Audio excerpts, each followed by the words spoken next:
Good morning, afternoon, or evening, wherever you are, and welcome to another NerdTube Star Trek episode review. We're here tonight talking about Lower Deck Season 5, Episode 7, Fully Dilated. I would be remiss to not introduce my co-hosts, my Trekkies in Arms, Cousin Cheeto and Zam. How are you gentlemen doing tonight?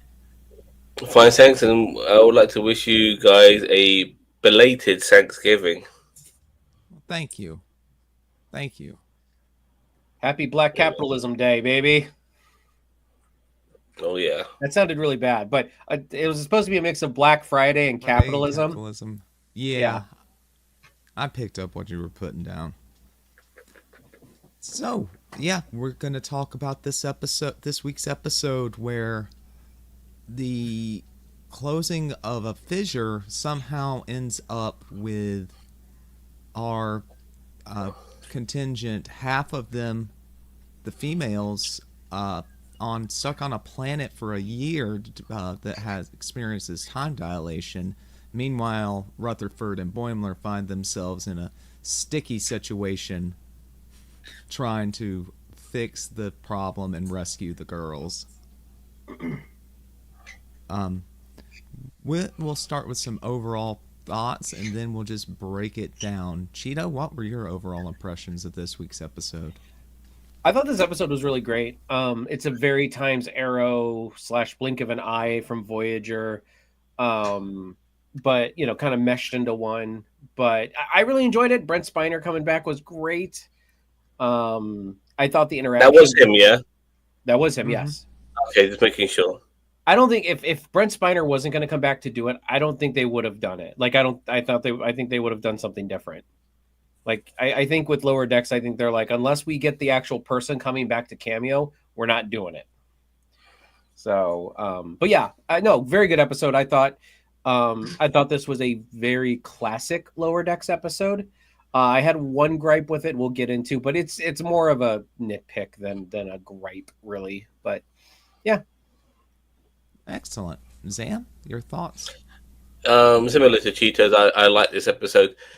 It's stupid, but it's classic Lower Decks, and that's what I liked about it. The way it laid itself out, and made fun of the cliches. A bit too much fan service, but fair enough. Lower Decks has always been a bit like that to a degree. Mm-hmm. You're always using references. It is the Star Trek version of Rick and Morty, but regardless, I just like the way this episode was played out. Very funny, very classic Lower Decks. I enjoyed it, and there was a couple of times I questioned things, but I quickly got over that because I was having a lot of fun. Excellent. I also thought that this was a really good episode. Had fun this week with it. Just the vibes of those past episodes and the ones Cheeto mentioned, and also the one where Data had amnesia because of the radioactive materials he had, and he had to figure out how to cure the people on that planet. No, I enjoyed this week's episode a lot. So, like I said, it starts with them coming. Before you jump in there, you want to do the comments really quick? Oh yeah, absolutely. Okay. Daniel Vance says, "Salutations and greetings." He says, "You all are the only reason I'm here. NerdTube for life." That's right, baby. For life. Thank you very much, Daniel Vance. It wouldn't be the same without you. Well, and here we go. Here's Daniel Vance with his critiques. A dick joke, a vagina joke, a boob joke, a testicle joke. I just can't anymore with this. I just can't anymore with this show anymore. I can feel my IQ dropping when I watch it. So lowbrow. I would not say this show is lowbrow. I don't want to get copyrighted, but when you hear a dick joke, a vagina joke, a boob joke, a testicle joke, and then I wanted to say, and I got knocked out and I get up again. I'm not sure if you know the song. Yes. The Chumbawamba's Tub Thumping. Oh, yes. I love that song. That's what I was getting from that comment. All right. All right, that it? Yeah. Okay. Yeah, sorry, So, that's enough no. nonsense from me. Uh, the So a big crux of the A plot of this episode is that Tindy and Talin are both kind of vying for the senior science officer position. And before they can close this fissure, they find out that a purple Enterprise D has come through at one point and left a power signature on a planet nearby, and that they're going to have to go and retrieve this so they don't experience any cultural contamination on the planet. The this planet experiences time dilation, so they're going to experience time stretched out. I believe they said it was a second to a month. Week. What? Maybe. I mean, you might be right. It might be a month. It's slower on the planet than it is. No, it's Slower faster on the planet. Yeah, time moves much faster there.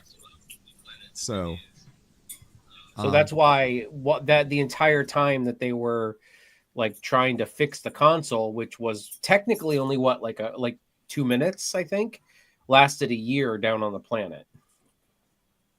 Yeah, sorry. I mean, so when I say slow on the planet, like the people who are living on the planet, it feels slower for them. Is that Yes. correct? That's how it. Yeah. yes, Yes. that they Yeah. experience it as that. Yeah. So yeah, the three girls go down, and Rutherford and Boimler stay. Rutherford now under the influence of the pad and growing a beard. Yeah, I noticed that. Get the joke about the beards coming in differently. Boimler. So here's my thing about that is Rutherford in the alternate universe did not have a beard. Now, I mean, if he's copying Beard Boimler from the other universe, fine. But it's like if he's copying, like okay, if our Boimler is copying alternate universe Boimler from the pad, then yeah, he grows a beard. But the Rutherford in the other one, I thought they were going to go the route of him actually making like additions like cybernetically to himself to kind of make him more like that. But no, he's just growing the beard. So I mean, that's why I was kind of like, it's a little but I love the joke about his beard or his stubble coming in a lot more like even than Wemler's. No, I thought that was funny. Some people go ahead. Sorry, some people like to rock the 5 o'clock shadow look. That's something I know some people like to do, and yeah, Rutherford's rocking that pretty well. Mm-hmm. And then there's the me and Boimler types where it comes in patchy and you have to work around it. I think it looked alright on Boimler, the way his beard looked. It's not full, but for what it is, it looked stylish. He's starting to make it work, absolutely. Mm-hmm.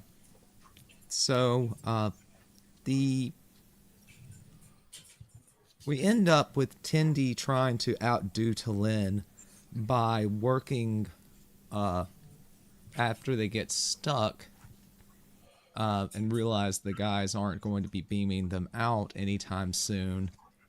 Oh, well, I'm skipping over them discovering Data's head, and we get the Brent Spiner cameo. How do you guys feel about... We want to talk more about Brent Spiner's performance. I don't know. I don't know if I'd call it a cameo. I think it's more of like a full-on role in this episode. Yeah, it was full. It was a different Data. I mean, people have to remember that it's not our Data. Yeah. And so that. But it is still Brent Spiner. Is this no, not since Riker and Troy that we've had TNG characters. I don't remember. Correct. But regardless, yeah, it was a nice little touch. I actually was when they said it was Data, I thought, mate, it looks nothing like Data, but I just thought it was just a random android head at first. But fair enough, it was Data. I enjoyed having him back. I'm a huge Data fan. I feel like they managed to have him be humorous without making him silly. And they very easily could have kind of made Data be too silly and make him act out of character. Yeah, he's definitely got that deadpan humor, which is one of the funniest parts about Data. So Why didn't anyone check to see if Tindy was being affected by something on the planet with the way she was? I actually thought that was the Orion in her coming out, personally, and the fact that they're all living together, so you got that sort of like, is it Stockholm syndrome? What's the terminology? Cabin fever? I don't know. Cabin Like, fever. let's say Stockholm yeah, syndrome is where you're captive and you start to like Sympathize with your captor. yeah. I apologize, but the terminology I'm looking at is the fact that you can get really irritated with people who you're constantly with all the time because you're not apart, and she's been with this person for a year, and they're having to work with it, but they've got no choice but to work off each other because they all know each other, who each other is in a location where they don't want to break the prime directive. So she's obviously getting a bit pissed off with her, and it becomes a bit competitive and all of that. So that's how I saw it. I don't think it was anything to do with her being affected. If they brought in something later on in the episode saying that the planet had an effect on her, which is why she was behaving like that, fair enough. But regardless, I had no issue with her. I honestly feel like that would have been a cop out if they would have said that. Yeah. If they would have said, "Oh, the planet was affecting Tendi," and I mean, it would have made sense, but like they would have made sense. But I think it would have been a cop out. I think it was a good character moment for both of them, for Talin and Tendi, for it to be just a genuine like cabin fever misunderstanding, type thing. So I think it was good for the characters. Mariner was also in there as well, giving her, putting her spin on things too. With that stalker who she kept, he was totally obsessed, and he just reminded me like of some of the previous episodes from the previous seasons, how you get these sort of cliche things, but she's confronting it straight away and just telling the guy to buzz off. I like that. She hits him with a broom. I'm like, yeah. I just laughed out loud at that part. Yeah, I love that. The way and tricking Snell, like with the juggling gag. Yeah, right. Yeah, they never seen juggling before, have they? Yeah, that was great. Yeah. But no, the girls do end up. Tendi tries to become competitive with Talin, and gets Data's help in her venture. But Talin focuses on agriculture, eventually making these beauty products, while Tendi becomes obsessive and secretive, and working on a transporter. Then she eventually kind of loses it. Reactivates Data. Deactivates Data. Just makes his very Frankenstein-y, wasn't it, in a way? Like she was a bit like Dr. Frankenstein, in my opinion. With the way you saw the ancient sort of electrical devices to power up. Did she even use electricity? Sorry, lightning at one point? I can't remember. I don't think so. I think it was more hydro. It was more hydroelectric, like hydro. Yeah. Right. It was the hydro. So, but I saw the episode yesterday, so it's a bit in and out. But yeah, I was getting that vibe, and the way Data was Frankenstein's monster. So that's how I looked at it. But obviously, totally different because he was Data. Cheeto, what did you think of Tendi's descent into madness with her lack of sleep? I mean, again, it was kind of lower decks tropey, like comedy stuff. I thought it was good. Again, I think it was a little much, but I think the payoff made it worth it, in my opinion. The character growth between Talin and Tendi. So yeah, I think that it was good. If there wasn't as good of a payoff, I feel like it would have been like a waste. I feel like. So, just really quick from Daniel Vance, he says, but Talin said Tendi had locked herself away from everyone for over a month at one point. She did lock herself away for. And But I think in the sense that regarding why wasn't maybe Mariner and Tendi checking up on her? I mean, Mariner for a start was always in jail, and Tendi was too busy just trying to keep them going in a world where they have to, make capital in order to survive. I And I think she was mean, by the focusing on that. end, they were some of the wealthiest people. Like, I like how deadpan she was because with her vegetables, we've made all this money now. We're rich. It's like yeah, she's okay. like, we are rich now. And then Daniel Vance, yeah, this is probably my favorite line is "Don't shut me down mid sentence, please." So that was probably That one of is my a good favorite one. lines. Or either that, or and I'm jumping ahead, Mage. Sorry, either that, or there's what is it the group of the group of villagers with beautiful hair are coming to get us or something like that. You know Yeah, because when she made beauty products. yeah, and they all have like really nice hair, and then when they're all coming with the pitchforks and stuff. So yeah, I thought that was funny. Without breaking the prime directive as well. I mean, that was clever. Mm-hmm. Yeah, That and was you a can see clever line. why Tindy was so like insecure because like these things were just coming very naturally to Tillin. She wasn't even breaking a sweat, so I You can know, understand those insecurities. yeah, and just the lack of communication until the end. They kind of, it led to that misunderstanding. But I'm seeing Daniel Vance's point. It would be kind of protocol to look into things if she was acting that out of the ordinary for so long. Cat protocol. This is the Cerritos we're talking about here. But once again, we're talking about Mariner who's constantly in jail, In and jail, Tin yeah, and Talin Tindy. was working. Sorry, yeah, and Tillin was too busy working to keep them going. And it was very hard. Even for her, it's hard for the focus on some. Remember, there's only three of them, including the culprit herself and Tindy.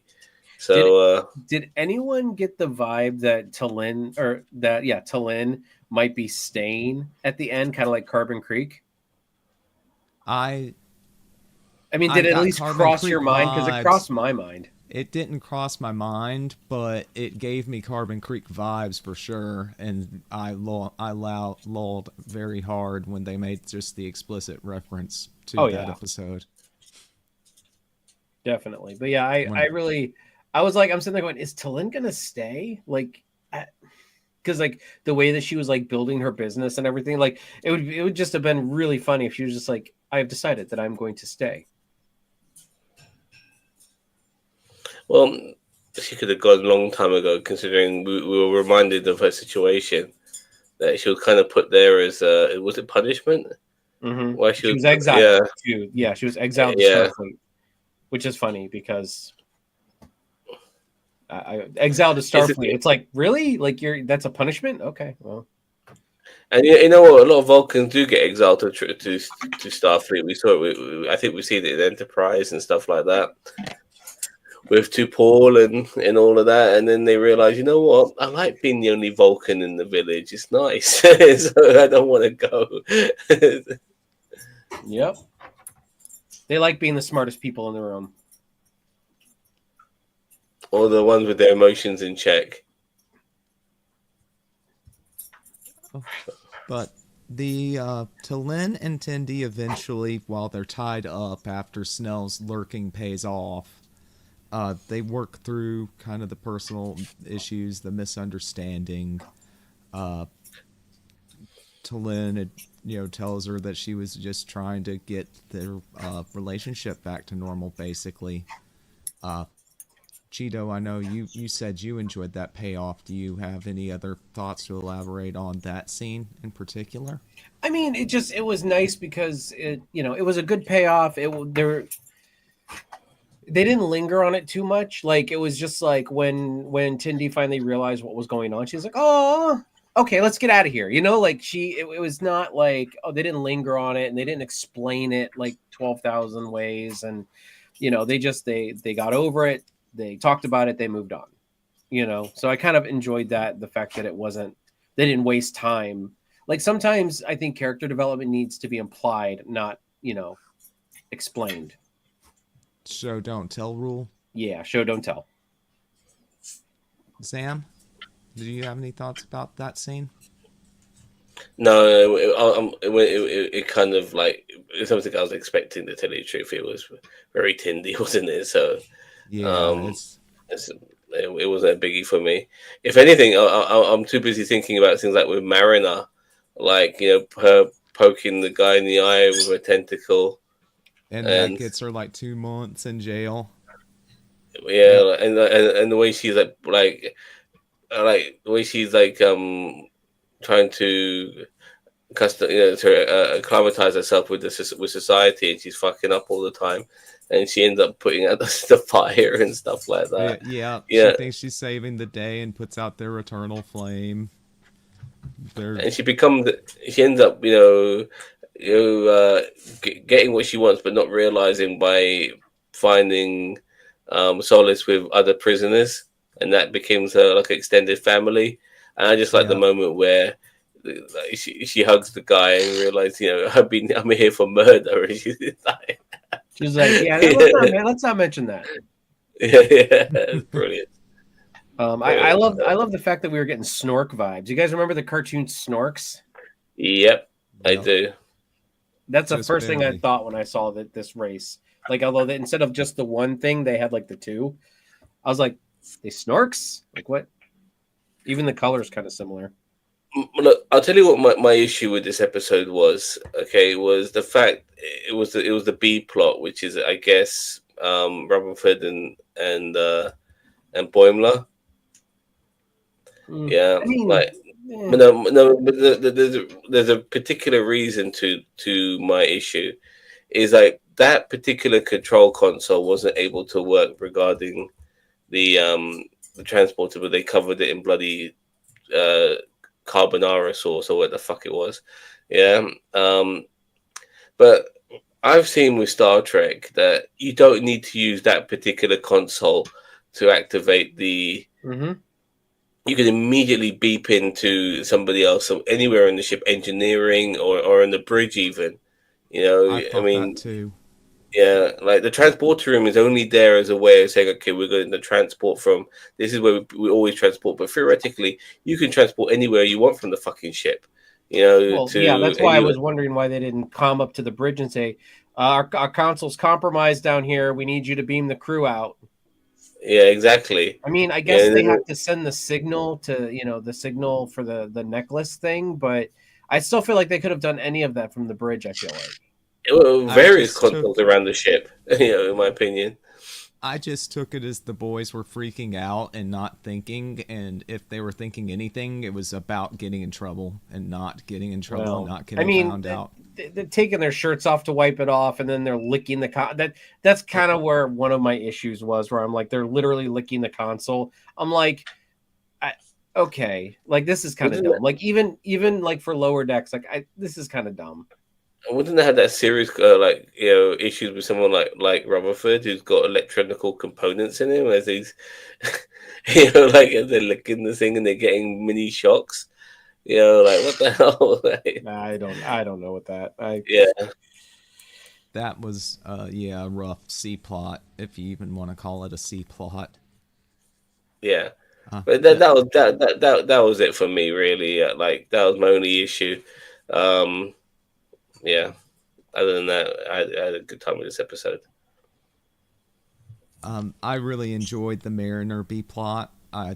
Her trying to get her inner light experience, but she kept on ending up in jail, like you were describing, Zam. I Yeah. thought that was fun. What did you guys think about the soap flute? Who I the mean, it's a hell good wants to put gag. soap in their mouth? Like soap in your mouth? Like no. You ever had put soap in your mouth? It's the worst thing ever. I wouldn't even go anywhere near that. But I fair mean, enough. look, It's a good gag. when you're in the pokey, man, you got to do what you got to do.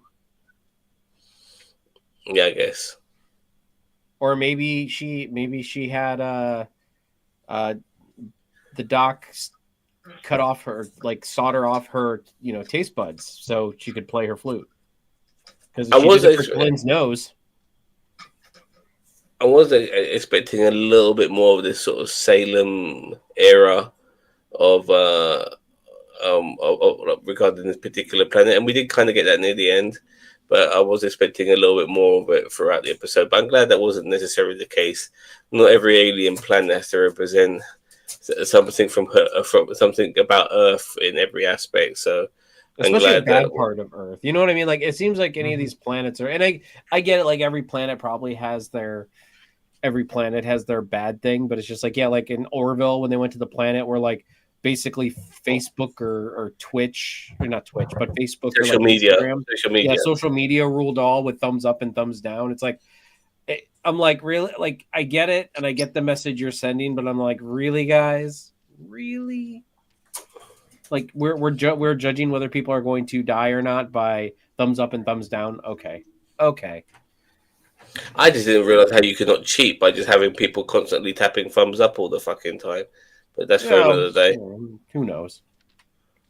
Daniel Vance says, I wonder how much Picard shared his time dilation flute story in his debrief. Mariner knew quite a many details that I'd have thought Picard felt too personal to share. That's because Mariner knows everything. Decompress the room and suck all the stuff off the console. I mean, you'd also suck yourselves out the console or out the bay. Barian sweep would have taken care of it in seconds. You are correct, except for the fact with the Barian sweep, wouldn't Rutherford and Boimler would have been dead.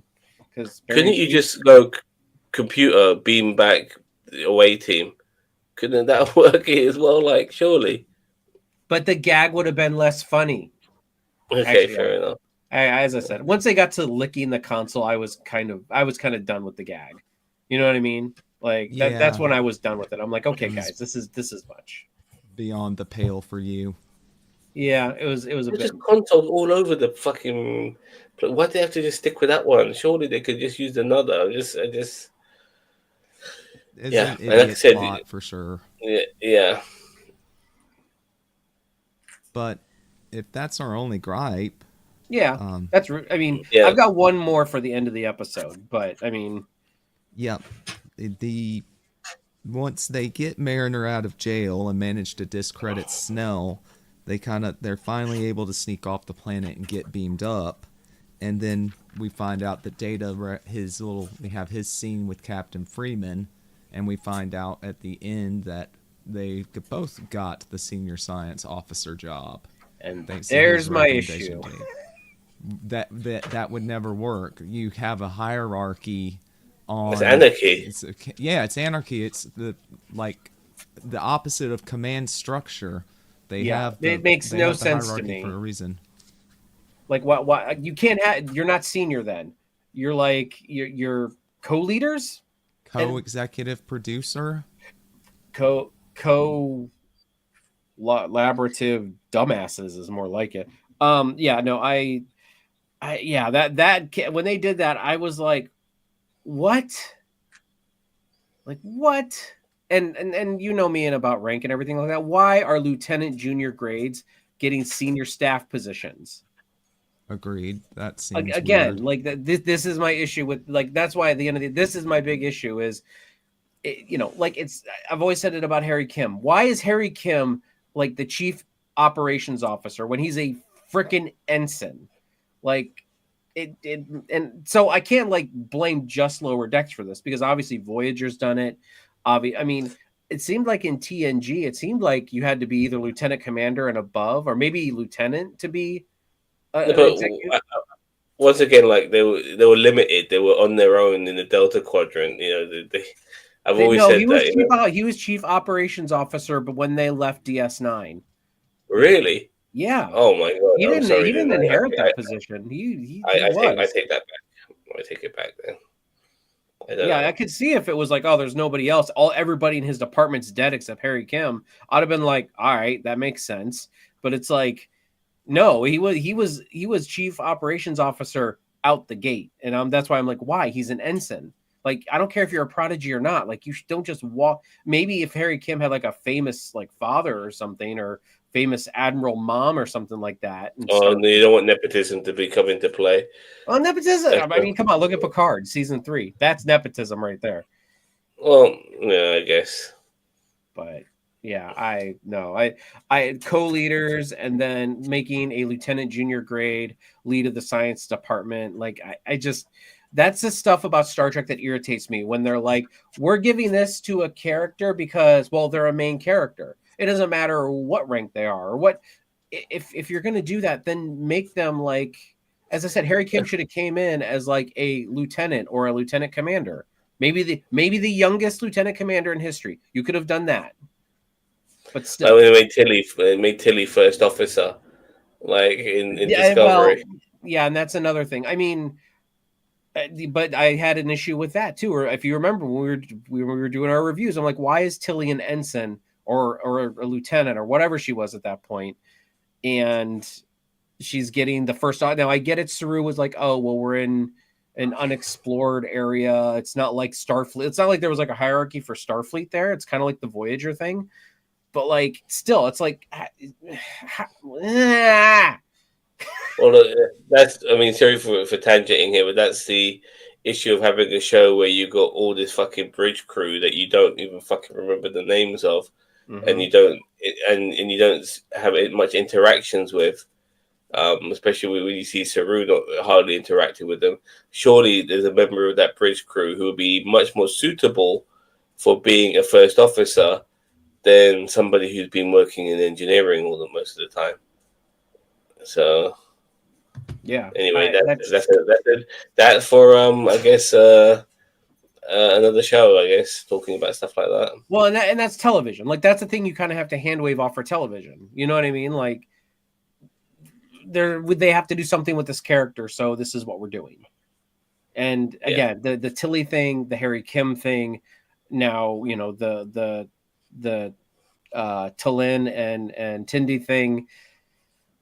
It just is what it is, and we just have to accept it because it is a TV show, not actual science fact.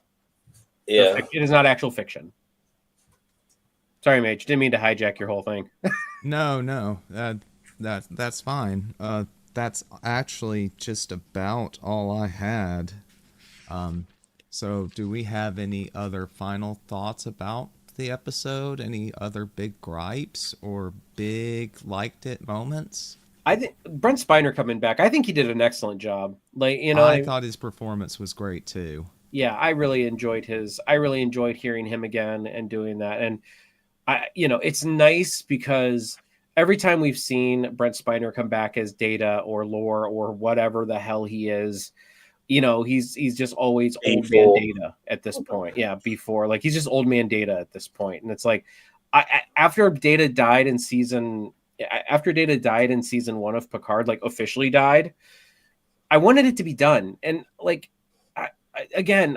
I love Brent Spiner. I really, really do. But we kept on getting this old man Data. Like season 3, he was back, and wasn't he in season 2? Yeah, he was in season 2 as Eric Soon or whatever he was. It's like, I love Brent Spiner, but I'm like, come on, guys. Like, I have no problem him playing a Soon. I think the Soons are a bit ridiculous, but they all fucking look like Brent Spiner. But fair enough. You know what I mean? Like, that's a strong piece of genetic code. Right? It just keeps popping up. It's like the Kakarot line. That's right. Y'all look like Goku, except for Gohan, who looks like Yamcha. I'm just saying. He looks like Yamcha. He looks like Yamcha. And the final, like the version of Data we got in Picard season 3 is almost in a way something we should have got a lot earlier, where he was much more human. And he, like, because he was always studying to be human and this, that, and the other. And I almost wish we kind of got there by maybe 6 or 7 of TNG, to a degree. That's back in the 80s and 90s when like character progression was always secondary to like adventure of the week, the episodic format, because it was hard to actually do really good character progression when you're on the episodic format. That's why DS9 did such great characters, was because it was not episodic. It was an overarching, like, it was episodic to a degree, but there were very overarching narratives going on with certain characters. Yeah. And that's why you get the problems with Harry Kim and Chakotay and and Neelix and stuff like that in Voyagers, because Voyager went back to that episodic format, and characters like Chakotay, Chakotay really suffered from that because there was not much of an overarching narrative for them to really latch onto. Yeah, I would say maybe Harry Kim was and Paris had a bit of character progression. I agree with that. Maybe a little Paris, bit. and even Torres as well. Well, and that's between Paris and Torres getting married and in a relationship. Like, that's why I didn't mention them, because I feel like they did have kind of an overarching narrative a little bit with, their relationship and everything. But yeah, like Harry Kim, like besides maybe a little bit of growth as like an officer, maybe, getting a little more gumption in his, from season 1 to season 7, maybe. But like Chakotay, like he was the same wet noodle he was in episode 1 as he was in Endgame. The Doctor as well. The Doctor as well. Tons of growth. Yeah, the Doctor had tons of growth. But that's what I'm saying. You could tell that they were really focusing on like certain characters. Even Tuvok. Tuvok had some growth, but again, just very bland growth. For me, it was just understanding his character. Tuvok is quite petty.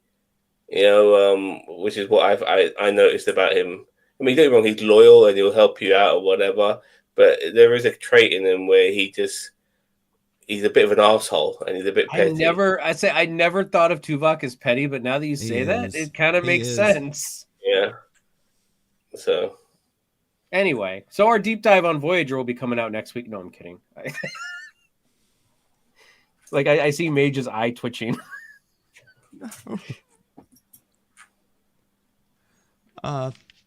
Zam, do you have any final thoughts about the episode? I like the way Brett Spiner. Brett Spiner was cool, and him. I mean, like, there's been a lot of multiverse this season, isn't there? I wonder where they've been getting those ideas from. But regardless of that, I just like the way, it ended with our 3 ladies going back to the Cerritos, just in time, it's just out of the way of what's his face, creeper guy, finding them energizing. I liked it. I like that. He just missed out on seeing them disappear, and I like the way he was made a fool of as well, because he thought that there was a head, even though he did see the head of Data, and they fucked with him by putting a giant grape or whatever it was in the bag. I just love how the giant grape was literally the same color as that was plot convenience right there. But it was funny. I thought it was funny. I want to see more of this purple universe of Enterprise, of Starfleet. I'm very curious. I think it's very typical. Like they even said, that a lot of similarities between our 2 universes, except for they have a purple hue. Right? Yeah, I'm just curious. In the beginning. Yeah. It's in the very first episode. They made it seem like these alternate dimensions that are behind these fissures have like tiny, minute differences. It's not big differences like with the mirror universe. Who do we think the big bad is? Because we saw that clip of Harry Kim, like the Harry Kims, in the trailer, and like we still haven't seen him yet, and it's episode 7. I mean, that might not even be like a big bad though. That might be just a episode of the week with multiple Harry Kims. Well, and that might be, but I'm just like they did say that the that this week's, or that these fissures were man-made, like they were artificially made. They said that in one of the episodes. I think, was it the Klingon episode they said that? Yeah. Oh yeah. Yeah, I remember that episode. I'm not sure if I liked that episode too much. No, you hated that episode. It was really, you were really against that episode. I love that episode. I thought it was a great episode. I thought it was bold. It was a bold, different take. I liked A Farewell to Farms as well. Daniel Vance says the Council of Boimlers is a big bad. I mean, it could be. You never know. And then he also says, I'd much rather a telepathic pitcher plant than any more lower decks. You know what, Daniel Vance? We don't need your negativity around here. We love you, but come on, man. I like his negativity. Yeah, I know. I like hearing the Or opposing. the pad that view. Boimler kept is drawing the loom. I mean, that would be funny, but That'd be a nice crossover. I think that these two productions were like almost probably concurrently being produced. Because I would imagine Prodigy takes longer to make than Lower Decks, and especially Prodigy had 20 episodes rather than Lower Decks is 10. 10, yeah. So I think I don't know if Lower Deck. I mean, maybe you're right, Daniel. Maybe you're right. So, do we want to put up the poll and market then? Polls up, baby. I figured that's where Polls you were up. heading. Okay, awesome. Let's do some marks. Start with you. Me? Cheeto, please. Yes. I'm gonna give it an 8. I really, as I said, I have that major gripe at the end, but if that's my biggest gripe, I mean, I laughed a lot during this episode. I loved a lot of the references. I loved hearing Brent Spiner again. And you know, Brent Spiner does a great job voice acting. I wish I heard him. I wish I heard him do more voice acting, actually. But yeah, I'm gonna give it a solid 8. I think it was a great episode. Excellent. Zam, your mark? It's funny in a way. Like, Cheetah keeps reminding me that Brent Spiner's in this because I almost forget that he's in this, and that's not. I'm not being. I'm not being negative by saying that. I'm in my explanation. Like, I like this episode so much that for me, it wasn't because Brent Spiner made this episode. It was the other typical sort of things that you get in Lower Deck episodes that made this episode. It made it like a classic Lower Decks episode. So regardless of Brent Spiner being in it, I had a good time of it. But I still had my gripes here and there. But nothing to to change the balance in how I felt about this episode. I liked it way more than I disliked it, which is why it gets an 8 from me. Nice. I'm going to round us out with another 8. Yeah, straight 8s, baby. 8s across the board from this Council of Reactors. No, I laughed at it. It was kind of it's classic Lower Decks. Nice balance of references with the personal character growth. They tied into the overarching plot of the season. Both of the ones that they have going. Yeah, no real huge major gripes. Yeah, solid episode. So, that has been our review. What have we got from the chat? What is their rankings? We've got a 75% from between 8 and 9, and a 25% 1 through 4. So Daniel Vance, we know that you're the 1 through 4. What, Mr. Negativity? Listen here. But no, it seems like the chat agrees with us mostly. I'll tell you what, you don't have to worry much longer than Daniel Vance because this series is on its way out. You know what, Ginger Greek? Go suck a dildo. The one that I sent to your house. Again? Yeah, again. Daniel Vance also said the series end will with the loom eating the universe and erasing it from canon. I'm all for it. Wrong house. I know it was the wrong house. Oh, anyway. I think for this weekend, we're working on. Well, me and Mage are going to be working on our Dragon Ball Daima review here pretty soon, and we're going to be doing a fan film reaction to a fan film that has maybe some NerdTube people in it. Maybe some people on the screen might be in it, maybe, but we are going to be reacting to it. So.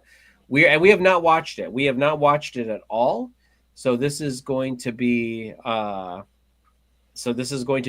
first time seeing it. So we're gonna see what it's like. Rusty Rivers has got a dildo. Oh, I sent it to Rusty Rivers. My bad. My bad. Sorry, I meant to send. I meant to send you the dildo covered with anthrax. Sorry. That's horrible.